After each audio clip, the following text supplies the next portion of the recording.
Hi friends, எல்லோரும் எப்படி இருக்கீங்க? ஐ ஹோப் நல்லா இருப்பீங்கன்னு நினைக்கிறேன். வீடியோவை கடைசி வரைக்கும் ஸ்கிப் பண்ணாமல் பாருங்கள். யார் இவங்கன்ட்டு சொல்லி வீடியோவில் சொல்கிறேன்.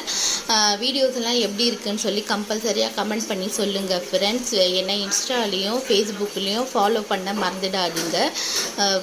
ஓகே ஃப்ரெண்ட்ஸ், இன்றைக்கி வீடியோ என்னென்னா, கடந்த சில நாளாகவே உடம்பு சரியில்லை. என் உள் மனசுக்குள்ளே தோண்டிகிட்டே இருந்தது. சுகர் டெஸ்ட் பண்ணணும் அப்படின்னு நினச்சிட்டே இருந்தேன். போன ஒரு நாள் ரொம்ப பிஸியாக இருந்தேன் ஒர்க்கில். சரி போகலாம், இன்றைக்கி போகலாம், நாளைக்கு போகலாம் அப்படின்னு நினச்சிட்டே இருந்தபோது மக்களை தேடி மருத்துவம் என்ன திட்டத்தின் மூலம் எங்கள் வீட்டுக்கிட்ட வந்து அவங்க வந்திருந்தாங்க, சிஸ்டர் வந்திருந்தாங்க. சுகர் பிபி எல்லாம் டெஸ்ட் பண்ணுறேன் அப்படின்னு சொல்லிட்டு அவங்கக்கிட்டேயே நான் வந்து சுகர் பிபி எல்லாம் டெஸ்ட் பண்ணிக்கிட்டேன். எங்கள் பக்கத்து வீட்டில் இருக்கிற பாட்டியும் டெஸ்ட் பண்ணிக்கிட்டாங்க. இந்த வீடியோ தாங்க இன்றைக்கி பார்த்துருக்கீங்க. வீடியோ லைக் பண்ணுங்கள், ஷேர் பண்ணுங்கள், கமெண்ட் பண்ணி எப்படி இருக்குது வீடியோ சொல்லுங்கள். நீங்கள்லாம் இந்த திட்டத்தின் மூலம் பயனடைஞ்சிருக்கீங்களான்னு சொல்லி கமெண்ட் பண்ணி சொல்லுங்கள் ஃப்ரெண்ட்ஸ். Okay friends.